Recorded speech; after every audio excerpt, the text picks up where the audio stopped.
زمین کا 3 حصہ سمندر اور بڑے دریاؤں پر مشتمل ہے، جبکہ صرف 1 حصہ خشکی ہے۔ عالمی تجارت کا 90% دار و مدار سمندری راستوں پر ہے، اور اہم بات یہ ہے کہ توانائی کی تجارت کا 95% انحصار سمندری اور آبی راہداریوں پر ہے۔ اسی لیے جو ممالک بڑا سمندری رقبہ رکھتے ہیں وہ اپنی نیوی کو جدید جہازوں اور ہتھیاروں سے لیس رکھتے ہیں۔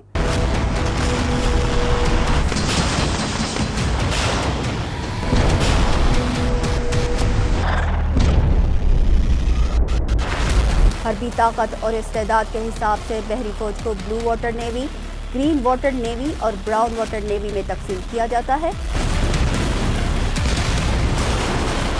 براؤن واٹر نیوی کم طاقت کی حامل نیول فورس کو کہتے ہیں، جو اپنے ہی سمندری رقبے کا دفاع کر لے تو اسے بڑی کامیابی سمجھا جاتا ہے۔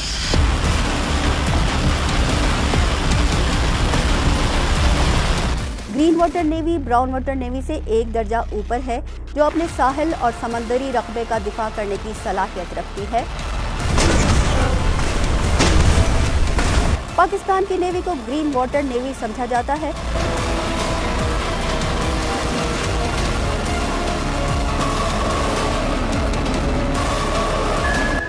بلو واٹر نیوی کا حامل ملک دنیا کے گہرے سمندر میں اپنے بحری جہازوں کے بیڑے تعینات کرنے کے ساتھ ساتھ بحری خطوں کے معاملات میں بھی کردار ادا کرتا ہے۔ بلو واٹر نیوی کے لیے چند اہم خصوصیات کا حامل ہونا ضروری ہے، جن میں ایٹمی آبدوزوں کی بڑی اہمیت ہے۔ آبدوز زیر سمندر اور سطح آب پر اپنے بحری جہازوں کو تحفظ فراہم کرتی ہیں۔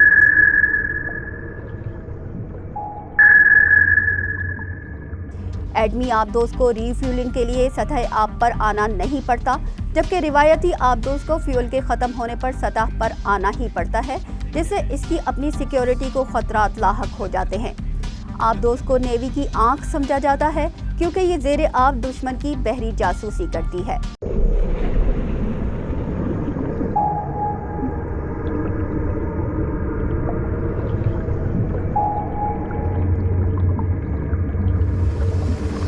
بلو واٹر نیوی کو دنیا کے مختلف خطوں میں جنگی مقاصد کے لیے استعمال کیا جاتا ہے، اس لیے اسے اپنے ملک سے دور نیول بیس کی ضرورت ہوتی ہے۔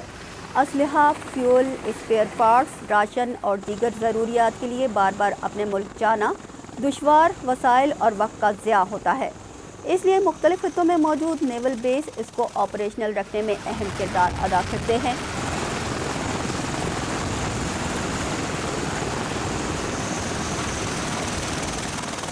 بلو واٹر نیوی کو مضبوط بنانے کے لیے فضائی قوت بھی ضروری ہوتی ہے۔ دنیا کی ہر طاقتور نیوی کے پاس طیارہ بردار جہاز ہوتے ہیں، جو جنگی مشن میں خاصے مددگار ہوتے ہیں۔ یہ ریسکیو کے ساتھ ساتھ نیوی کے فضائی بازو کا کردار بھی ادا کرتے ہیں۔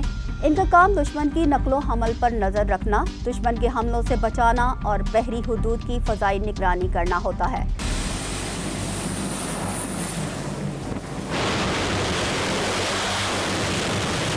ایٹمی آبدوز کے بعد بلو واٹر نیوی کے لیے سب سے اہم طیارہ بردار بحری جہازوں کا بیڑا ہوتا ہے۔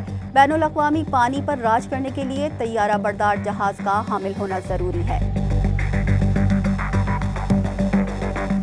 بلو واٹر نیوی کا ایک اور اہم جز دوست ممالک کا تعاون بھی ہے، کیونکہ اگر کسی ایسے بحری خطے میں جنگی آپریشن کرنا ہو جہاں دوست ممالک موجود ہوں تو وہ بوقت ضرورت لاجسٹکس، اسلحہ، اسپیئر پارٹس، ریسکیو، میڈیسن اور راشن فراہم کرنے میں مددگار ہوتے ہیں۔ ساتھ ہی دشمن کی معلومات بھی دیتے رہتے ہیں۔ اس کے برعکس اگر دوست ممالک نہ ہوں تو جنگی آپریشن میں ناکامی کا خطرہ رہتا ہے، کیونکہ ایسے میں وہ مخالف کی حمایت اور مدد کرتے ہیں، جس سے جنگی مقاصد کے لیے آنے والی بحریہ کی کامیابی کے امکانات کم ہو جاتے ہیں۔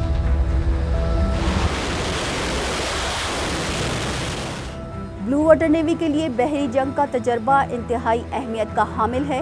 اس جنگی تجربے میں امریکہ، برطانیہ، فرانس اور روس کو سبقت حاصل ہے۔ اگرچہ چین اور بھارت کو بھی بلو واٹر نیوی قرار دیا جاتا ہے، لیکن بحری جنگ کا وسیع تجربہ دونوں ممالک کے پاس نہیں ہے، بلکہ بھارت کو تو 1965 اور 71 کی جنگ میں بحری محاذ پر پاکستان سے بڑی ہزیمت اٹھانا پڑی تھی۔ مشرق وسطیٰ اور جنوبی بحر چین گرم بحری محاذ ہیں۔